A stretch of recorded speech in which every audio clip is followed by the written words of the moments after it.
Praise the Lord. கர்த்தர் நம் அனைவரோடும் இருப்பாராக. இன்றைக்கான வார்த்தை, கர்த்தர் என் நீதிக்கு தக்கதாக எனக்கு பதிலளித்தார், என் கைகளின் சுத்தத்திற்கு தக்கதாக எனக்கு சரி கட்டினார். எவ்வளோ அருமையான வார்த்தை பாருங்க. தாவீது அழகாய் சொல்கிறார், கர்த்தர் என் நீதிக்கு தக்கதாக எனக்கு பதிலளித்தார்.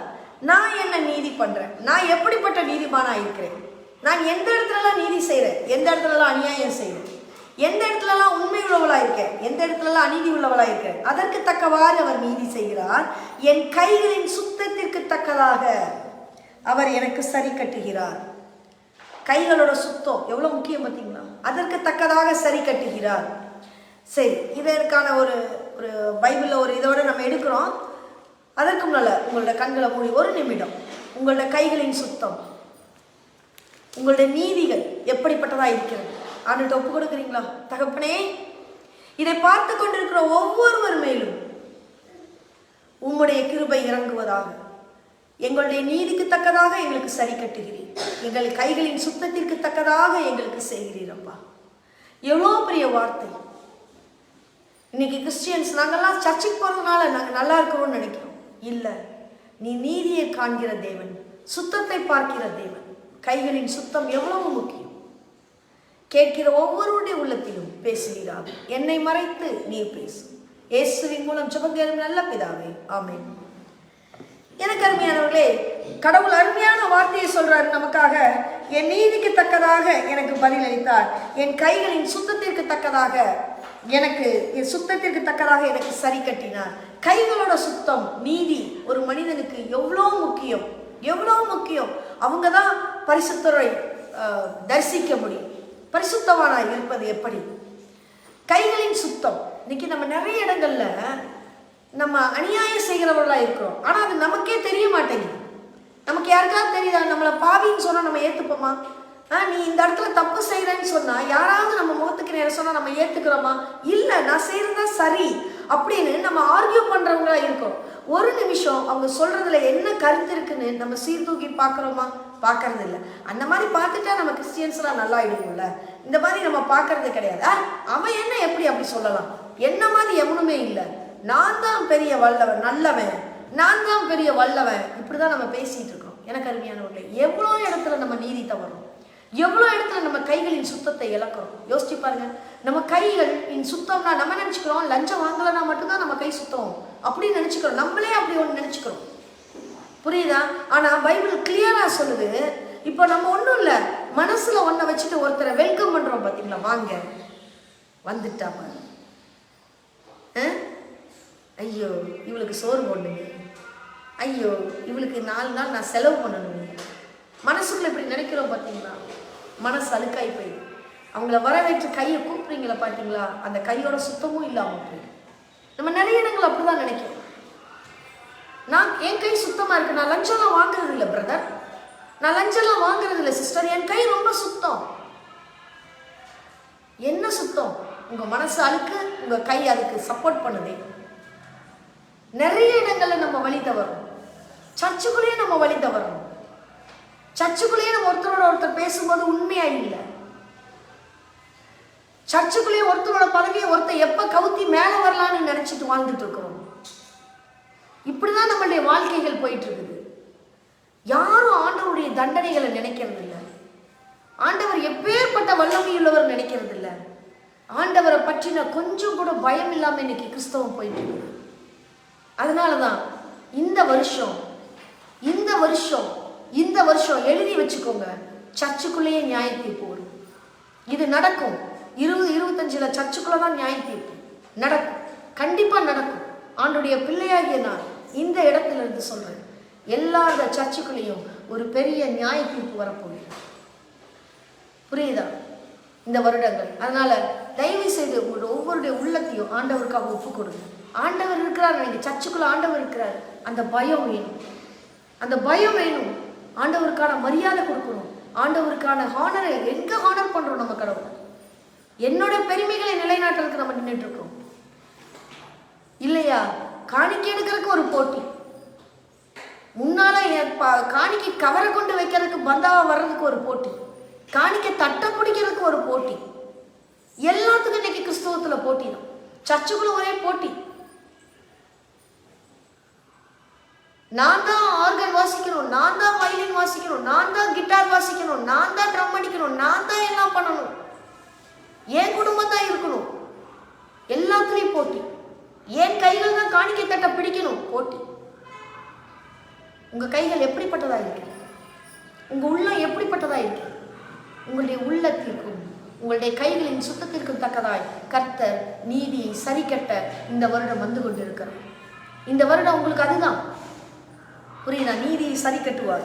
சரி, இப்போ நம்ம ஒரு இதுல இருந்து பார்க்க போற உதாரணத்தோட பாருங்க. தாவீதுக்கு அவர் எப்படியாக நீதியை சரி கட்டினார், தாவீதோட கைகளின் சுத்தத்திற்கு தக்கதாய் எப்படி தேவன் அவனுக்கு இறங்கினார். இன்னைக்கு தான் பார்க்க போறோம். 2 சாமுவேல்ல 10ஆம் அதிகாரத்துல நம்ம 16ஆம் அதிகாரத்துல நம்ம பார்க்க போறோம். அதாவது தாவீது வந்து அப்சலோம் அவருடைய சொந்த பையனே விரட்டிட்டு வராங்க. சொந்த பையனே விரட்டிட்டு ஓடிறான். எப்படியாவது தகப்பனை கொன்று விட்டால் நான் ராஜாவா இருக்க முடியும். அதுக்காக தகப்பனை வீழ்த்துறதுக்குனே மக்களோட மக்களாய் அவன் கலந்து போகிறான். இன்னைக்கு சர்ச்சில் எல்லாம் அப்படிதானே போறோம். ஒருத்தரை வீழ்த்தணும்னா ஒருத்தர் அப்படி கலந்து போறோம். அப்சலோம், எத்தனை அப்சலோமுக்கள் இன்னைக்கு சர்ச்சில் இருக்கிறீங்க? எத்தனை அப்சலோமுக்கள் இன்னைக்கு குடும்பத்தில் இருக்கிறீர்கள்? எத்தனை அப்சலோம்கள் இன்னைக்கு ஒரு சபையில இருக்கிறீங்க? யோசிச்சு பாருங்க. அப்படிதான் இந்த அப்சலோம் தன் தகப்பனையே கவுத்து விட வேண்டும் என்று நினைத்தான். எனக்கு ராஜ பதவி வேணும், நான் ராஜாவாகணும், நான் தான் எல்லாமே இருக்கணும், என்னை மக்களுக்கு தெரிய வேண்டும், நான் மக்களுக்கு எடுத்து சொல்வேன். மக்களை வஞ்சகமாய் பிடித்து கொண்டார். வஞ்சகமாய் பேசி பேசி பேசி எதுலெல்லாம் மக்கள் வீக்கோ அந்த பாயிண்டை எல்லாம் பேசி பேசி இப்ப தாவீதை பார்க்க வராங்க. நீங்க ராஜாவை பார்க்க முடியாது, ஆனா என்னை பார்க்கலாம், நான் உங்களுக்கு நீதி செய்கிறேன், என்னோட நீதி எளிமையானது அப்படின்னு அவங்களை வஞ்சகமாய் கவர்ந்து கொண்டார். வஞ்சகமாய் தன் பக்கமாய் இழுத்துக்கொண்டு அவன் அழகாய் எல்லா மக்களையும் தன் பக்கம் சேர்த்துட்டு இப்ப ராஜாவை எதிர்க்க துணிஞ்சிட்டான். தாவீதை எதிர்க்க துணிஞ்சிட்டான். தாவீதை எதிர்க்க ஓடுறான். தாவீதை இதை தெரிஞ்சோடனே ஐயோ மோசம் போனோம்னு சொன்னோன்னு தெரிஞ்சோடனே அவர் காடு மலை அப்படியே தன் முகத்தை கைகளை தன் முகத்தை பத்திக்கொண்டு அப்படியே ஓடுறார். செருப்பு இல்லாம மலையை தேடி ஓடுகிறார். கைகள் பாருங்க, ராஜாவா இருந்தவனுக்கு கல்லும் முரடும் எவ்வளவு பெரிய துன்பம். கல்லு குத்துது, ஏற முடியல, ஒரு வயசாயிடுச்சு அவருக்கு.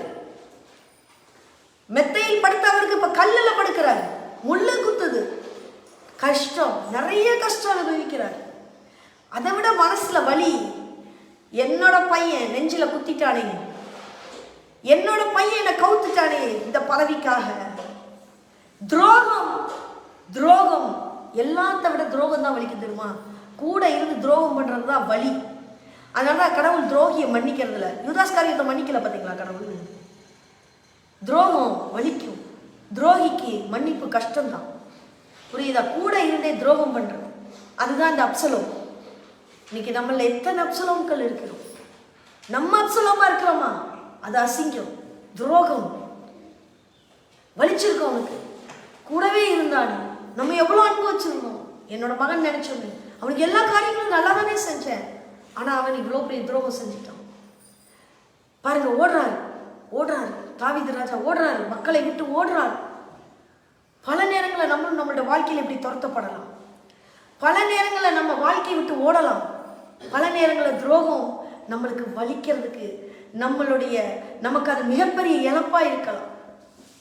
நம்ம எல்லாத்தையும் விட்டு ஓடக்கூடிய ஒரு அவமான நிலைமைக்கு நம்ம தள்ளப்படலாம். துரோகம் பண்ணும்போது தாவீது அவமானத்துல ஓடுறாரு, நொந்து போய் ஓடுறாரு, துரோகத்துல வலிக்கு பெயின். தாவீதோட இடத்துல இருந்து பார்த்தாதான் அந்த வலி தெரியும். ஒவ்வொருவரும் அதன் இடத்துல இருந்து பார்த்தாதான் வலி தெரியும். பாருங்க, அவனை ஓடும்போது சகல ஜனங்களும் சகல பலசாலிகளும் தாவீதின் வலதுபுறமாயும் இடதுபுறமாயும் நடக்கையில் தாவீதின் மேலும் தாவீது ராஜாவுடைய சகல ஊழியக்காரர் மேலும் கற்களை இப்படி ஓடும்போது அங்க ஒருத்தன் வரான்.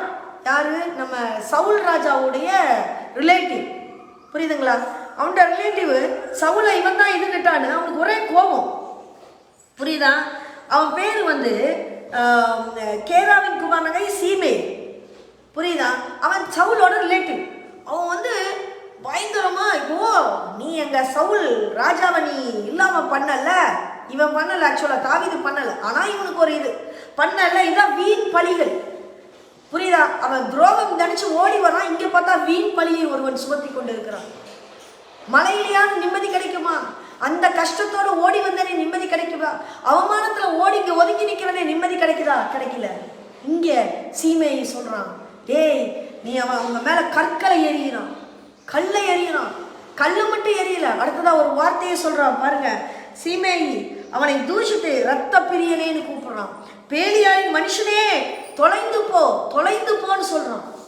எவ்வளவு பெரிய விஷயம் பாருங்க. தொலைந்து போ, தொலைந்து போ. சவுலின் ஸ்தலத்தில் ராஜாவான உன்மேல் கர்த்தர் சவுல் வீட்டாரின் இரத்த பலியை திரும்ப பண்ணிட்டாருடா. எப்படி பார்த்தீங்களா? அவமானத்துல வந்திருக்கிறான், கஷ்டப்பட்டு வந்திருக்கிறான், நொந்து போய் வந்திருக்கிறான். இதெல்லாம் ஏன் நடந்தது தெரியுமா? என் சவுலோட இதை எடுத்தல, அந்த ரத்தப்பலி தான் இதுங்கிறான். இப்படிதான் நம்ம கஷ்டப்படும் போது, நம்ம வேதனைப்படும் போது, நம்ம துரோகத்துல நம்ம எல்லாத்தையும் இழக்கும் போது, நம்ம நொந்து நிற்கும் போது மீண்டும் மீண்டும் பழி சொல்லை நாம் சந்திக்க நேரிடும். மீண்டும் மீண்டும் நம்ம மேல பழி போடுவாங்க. டேய் உனக்கு இவ்வளவு கஷ்டம் வந்ததுல எதனால தெரியுமா? அன்னைக்கு சவுலோட ரத்த பலி, அன்னைக்கு நீ பண்ணல, அதான் இன்னைக்கு உனக்கு. பலிக்கு பலியான வார்த்தைகள், இகழ்ச்சிக்கு இகழ்ச்சியான வார்த்தைகள், மோசமான வார்த்தைகள் நம்ம வாழ்க்கையில சந்திக்க நேரிடும். அதை தான் தாவீது சந்திச்சார். யார் சந்திக்காம இல்லை, தாவீது சந்திச்சார். அடுத்தது சொல்றான், தொலைந்து போன்னு சொல்லிட்டு இரத்த பலியை திரும்ப பண்ணினார். கர்த்தர் ராஜ்யபாரத்தை உன் குமாரனாகிய அப்சலோமின் கையில் ஒப்பு கொடுத்தார். இப்போதும் இதோ உன் அக்கிரமத்தில் அகப்பட்டாய், நீ இரத்த பிரியனான மனுஷன் என்றான். டேய் உங்ககிட்ட இருந்து பிடிங்க பத்தியா கடவுள், நீ சவுல் இருந்து பிடுங்க, சவுல் உங்ககிட்ட இருந்து கடவுள் பிடிங்க அப்சலோம்கிட்ட கொடுத்துட்டார் பத்தியா, நீ இரத்த பிரியன் அப்படிங்கிறான். எவ்வளவு பெரிய வார்த்தை! தாவீதுக்கு எப்படி வலிச்சிருக்கும். பண்ணின துரோகம் இங்கேயோ இவன் புரியாம பேசிட்டு இருக்கிறான். புரியாம இல்ல, வேணுக்குனே பேசிட்டு இருக்கிறான். கல்ல எறியறான், பழி சொல்லை போடுறான், அவமானப்படுத்துறான், நிந்திக்கிறான், துரோகிங்கிறான், ரத்த பிரியனேங்கிறான், தொலைஞ்சு போடா நாயேங்கிறான். யோசிச்சு பாருங்க, எவ்வளவு ஒரு ராஜாவை இப்படி எல்லாம் பேச முடியுமா? ஒரு மிகப்பெரிய தேசத்து ராஜாவை இப்படி பேச முடியுமா? ஏன்னா இப்ப அவன் ராஜாவா இல்லை என்ற திமிரிலே, ஏளனத்திலே அவன் தூஷித்துக் கொண்டிருக்கிறான். கரெக்டா? நம்மளுடைய வாழ்க்கையில் அப்படிதான். நம்ம இருக்கிற இடத்த விட்டு நம்ம இழக்கும் போது நம்மளோட வாழ்க்கையிலும் இந்த மாதிரி பழி சொற்கள், இந்த மாதிரி மோசமான சொற்கள், இந்த மாதிரி அவளுக்கு அது வேணும் அப்படின்னு சொல்ற சொற்கள், அவளுக்கு அதனாலதான் வியாதி என்று சொல்றதோட சொற்கள், எத்தனை இழிச்சொற்களை நம் காதுகள் கேட்க வேண்டியது. தாவீதுக்கும் அன்னைக்கு கேட்டான். தாவீதுக்கும் வலிச்சது, வலிக்காம இருக்குமா? ஆனா எத்தனை வலியா இருந்தாலும் தாவீது சொன்ன வார்த்தையை கேளுங்க.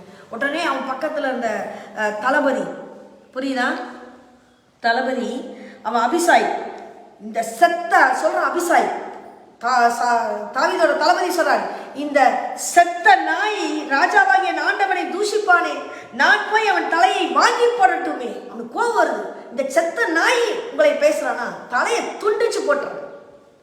ஆனா அதுக்கு தாவீது என்ன சொல்றாரு தெரியுமா? அவன் எனக்கு செரியாவின் குமாரனே, உனக்கு எனக்கு என்ன, அமைதியாய், அவன் என்னை தூஷிக்கட்டும். நம்ம நொந்து போயிருக்கிற நேரத்துல, நம்ம வெந்து போயிருக்கிற நேரத்துல, துரோகத்தால நம்ம இழந்து போயிருக்கிற நேரத்துல, கஷ்ட நேரத்துல, துன்ப நேரத்துல, நம்ம எல்லாம் இழந்து, நம்ம அந்தஸ்தை இழந்து, நம்ம தன்மானத்தை இழந்து, நம்ம மானத்தை இழந்து, எல்லாம் இழந்து நான் துக்கத்திலே இருக்கும் பொழுது தாவீது சொல்லுகிறார், அவன் என்னை தூஷிக்கட்டும், விடு அவன் தூஷிப்பதற்கு. அடுத்தது சொல்றாரு, அவன் தூஷிக்க வேண்டும் என்று கர்த்தர் அவனுக்கு சொன்னார். கர்த்தருடைய அனுமதி இல்லாம அவன் என்ன தூஷிக்க முடியாது. கர்த்தருடைய அனுமதி இல்லாம இந்த துரோகம் எனக்கு நடந்திருக்காது. கர்த்தருடைய அனுமதி இல்லாமல் இதோ நீ சொல்லுகிறாயே செத்த நாய் என்று, இந்த செத்த நாய் ஒரு ராஜாவை தூஷிக்கிறதுக்கு முடியாது. ஆனால் அவன் செய்கிறான் என்றால் அது கர்த்தர் அனுமதித்திருக்கிறார். உங்க வாழ்க்கையில தனிமையை கர்த்தர் அனுமதித்திருக்கிறாரா? துன்பத்தை அனுமதித்திருக்கிறாரா? சோகத்தை அனுமதித்திருக்கிறாரா? ஒரு துக்கத்தை அனுமதித்திருக்கிறாரா? அவமானத்தை அனுமதித்திருக்கிறாரா? துரோகத்தை அனுமதித்திருக்கிறாரா? இது கர்த்தர் அவனுக்கு அனுமதித்திருக்கிறார். இயேசுவுக்கும் துரோகம் நடந்தது யூதாஸ் காரியோத்தின் மூலமாய். அதை கர்த்தர் இயேசுவுக்கு துரோகம் செய்வதற்காய் அனுமதித்திருந்தார். அவனுக்கு ஐயோ, அது வேற விஷயம்.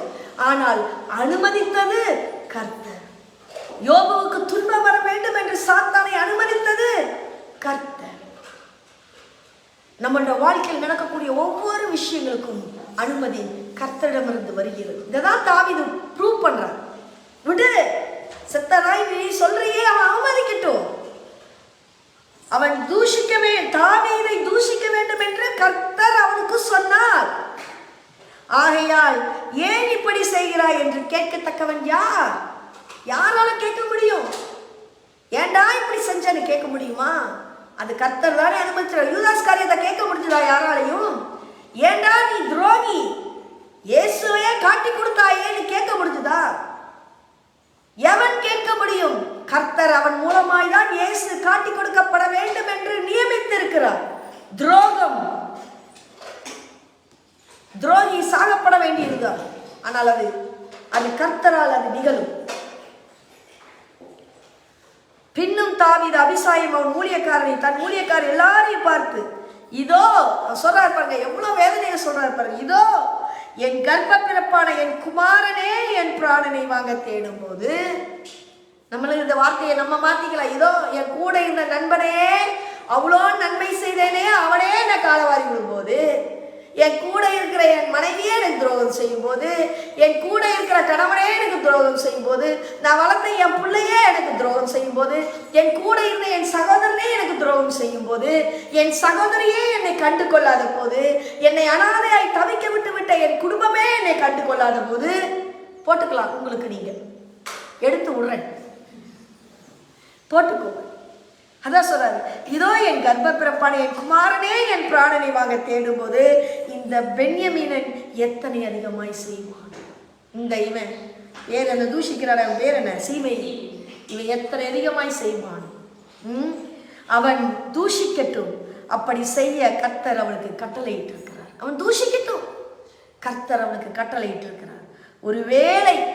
ஒருவேளை அவனுக்குள்ள ஒரு ஆசை, தாவீதுக்குள்ள ஒரு ஆசை, தாவீதுக்குள்ள ஒரு நப்பாசை, ஒருவேளை அந்த ஒரு வேலையை போடுற, ஒருவேளை கர்த்தர் என் சிறுமையை பார்த்து, அவன் தூஷிக்கும் போது நான் வெட்கப்படுறதை பார்த்து, நான் அவமானப்படுறதை பார்த்து, நான் சோகமா இருக்கிறத பார்த்து, என் கண்களில் நீர் தாரை தாரை ஓடுகிறதை பார்த்து, என் மனசு துன்பப்படுறதை பார்த்து, என் மனசு வேதனைப்படுறதை பார்த்து, என் தலை குனிகிறதை பார்த்து, நான் அவமானத்தில் தலை சுருங்கி நிற்கும் போது பார்த்து, நான் வேதனையிலே என் கண்ணீர் தரையோடு தரையாய் விழுகிறதை பார்த்து, ஒருவேளை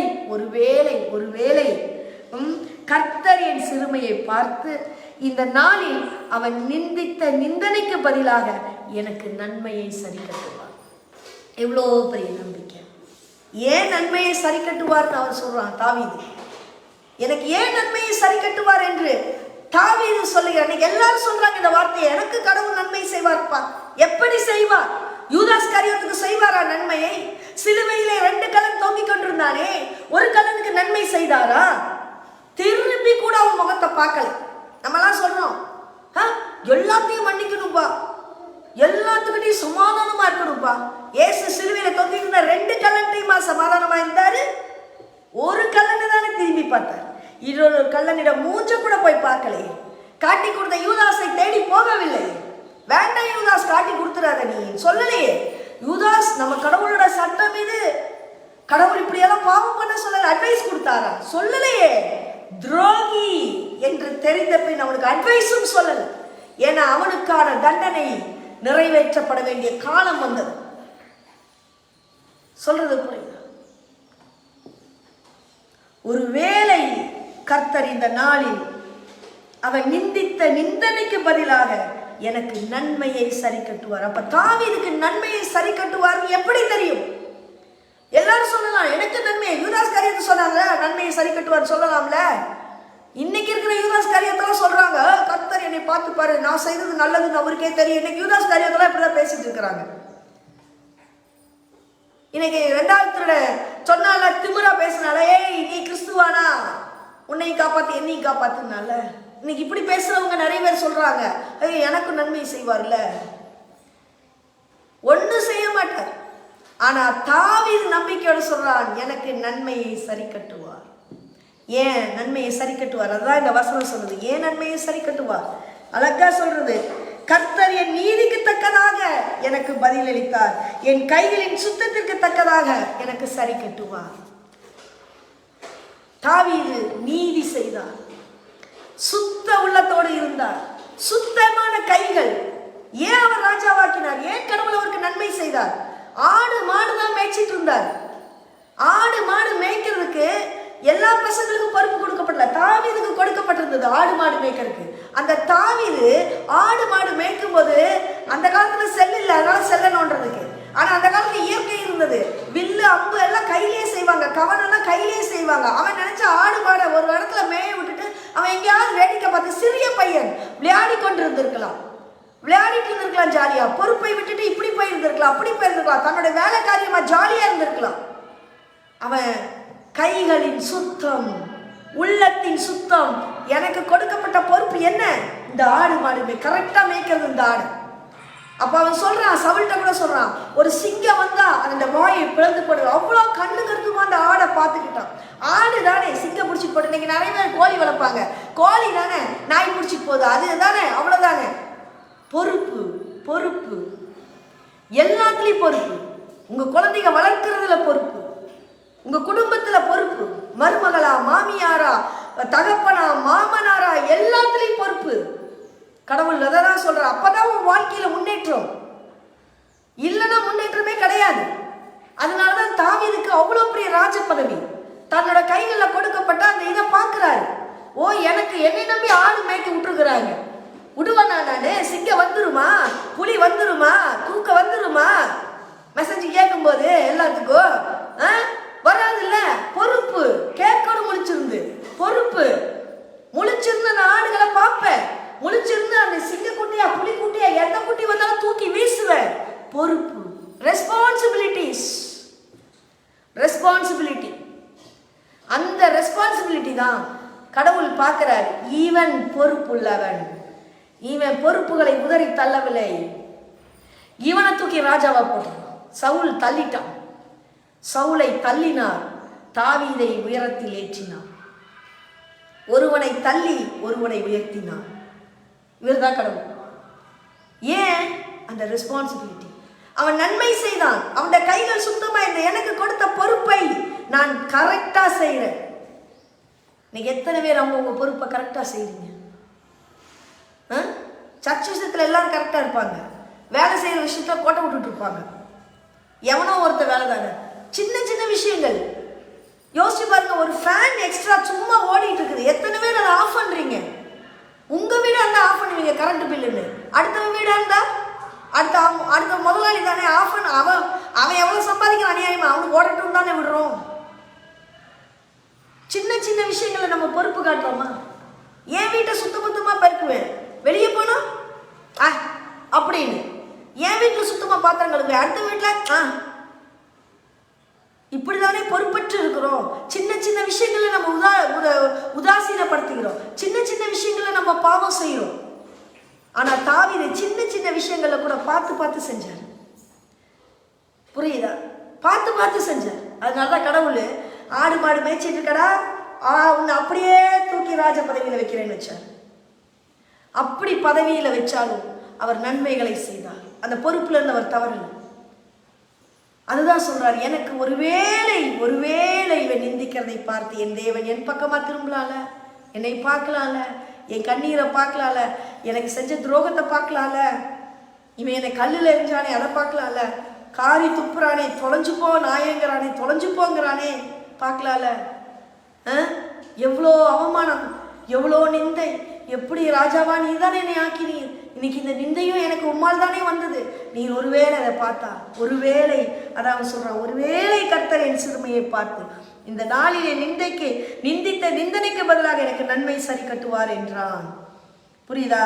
சீமேயும் மலையின் பக்கத்திலே அவனுக்கு எதிராக நடந்து தூஷித்து அவனுக்கு எதிராக கற்களை எரிந்து மண்ணை தூற்றிக்கொண்டே வந்தான். எவ்வளோ சீமையை கெட்டவன் பாருங்க, மண்ணை தூற்றிக்கிட்டே வரான். ஒரு ராஜான்னு தெரிஞ்சும் மண்ணை தூற்றிக்கொண்டே வந்தான். கடவுள் நன்மை செய்வார் என்ற எதிர்பார்ப்போடு தாவீது காத்திருக்கிறான். அதற்கான நேரம் வந்தது. அப்சலோமுக்கு கடவுள் கரெக்டாக செக் பாயிண்ட் வைக்கிறார். துரோகம் செய்த அப்சலோம் எங்க தொங்கிட்டு இருக்கிறா? தொங்கதான் செய்யணும். துரோகிகள் எல்லாம் தொங்கதான் செய்யணும். வானத்துக்கு பூமி கிடையாது. யூதாஸ் காரியத்தும் தொங்கதான் செஞ்சா.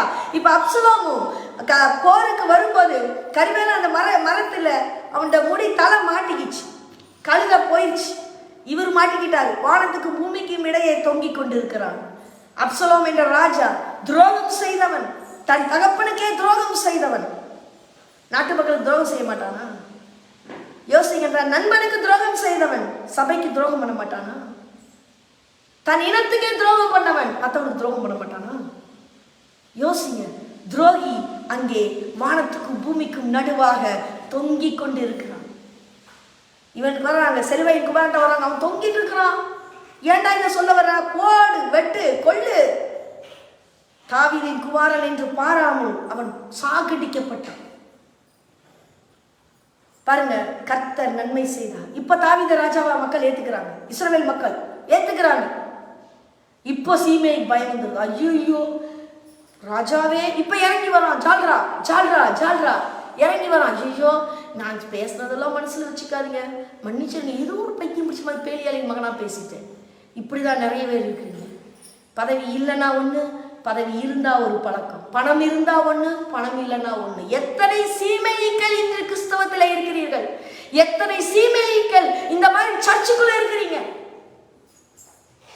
பிரீஸ்டுகளே அப்படிதான். பணம் இருந்தா ஒரு சிரிப்பு, பணம் இல்லைன்னா ஒரு சிரிப்பு. இதெல்லாம் மோஸ்ட்லி இண்டிபெண்டன்ட் சர்ச்சில் நடக்கிறது. சபைக்குள்ள பணம் இருந்தா ஒண்ணு, பணம் இல்லைன்னா ஒண்ணு. சிரிக்கிறதே பணம் இருந்தா பணக்காரங்கிட்ட ஒரு சிரிப்பு, ஏழைங்கிட்ட ஒரு சிரிப்பு வரும். என்ன சிரிப்பு தெரியுமா? ஓட்டுக்காக வரும். ஏழைங்க வீட்டில் நிறைய டிக்கெட்டுங்க இருக்குதுங்க, ஓட்டு போடணும்ல. சர்ச்சுக்கு எலெக்ஷன் தானே, சர்ச்சுக்கு ஓட்டு போடணும்ல, அப்பதான் வருவாங்க.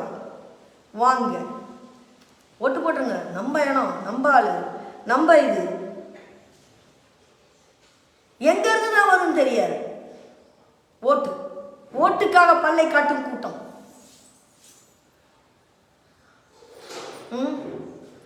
எத்தனை சீமைகள் ஜால்ரா மாதிரி. இப்ப ராஜாவானா, ராஜா அந்தஸ்து வந்துட்டார் தாவீது.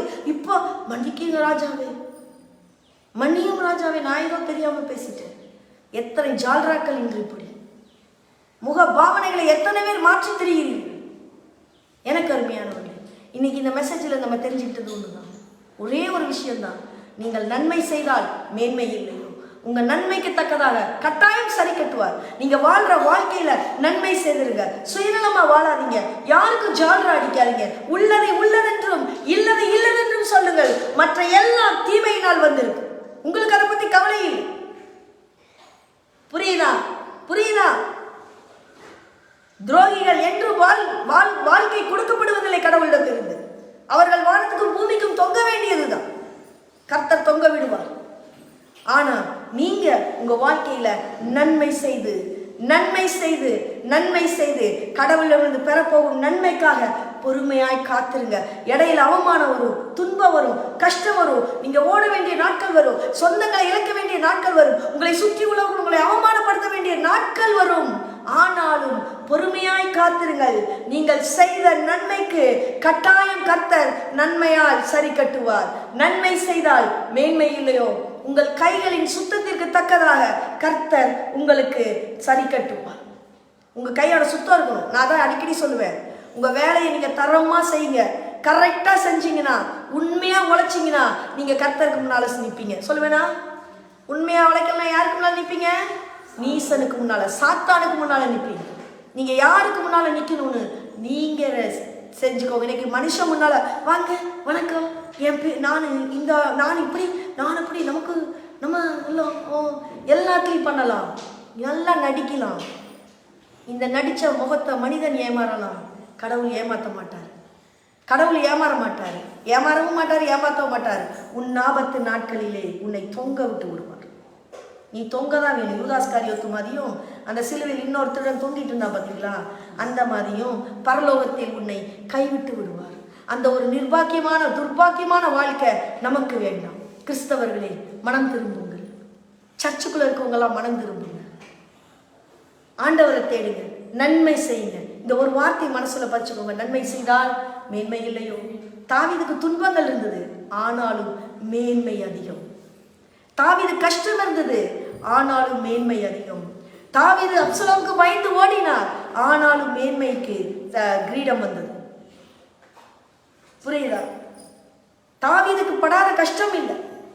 எல்லா கஷ்டத்திலும் அவர் மேன்மையாய் வைக்கப்பட்டார். ராஜாக்களின் கல்லறையிலே அடக்கம் செய்யப்பட்டார். முதிர் வயதில் மரித்தார்.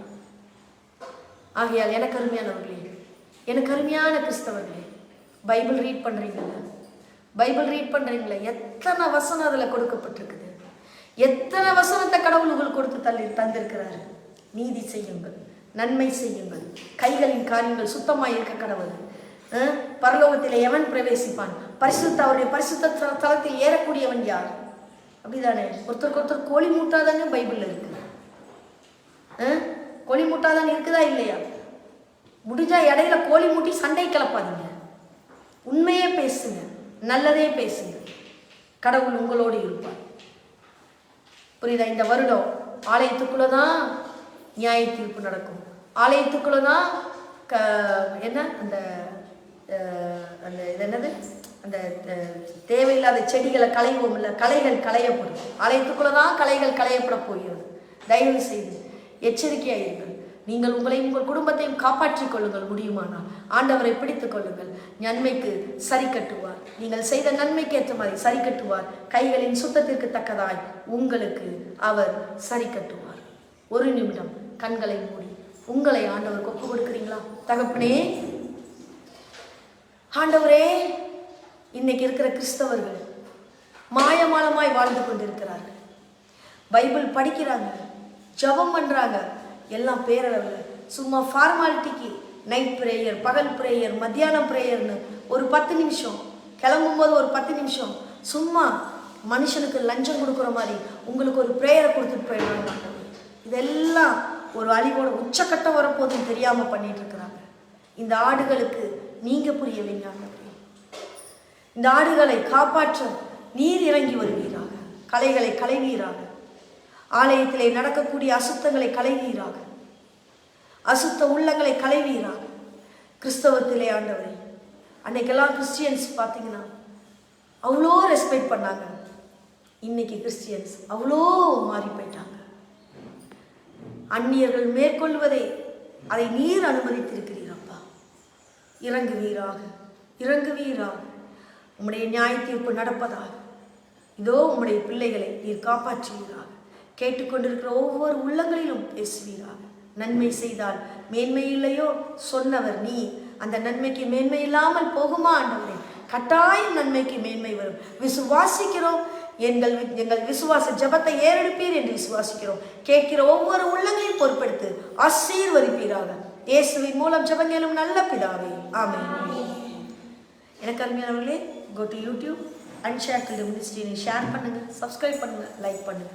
தயவு செய்து கர்த்தருடைய வார்த்தையை ஷேர் பண்ணுங்க. Unshackled, UNSHACKLED, Unshackled ministry.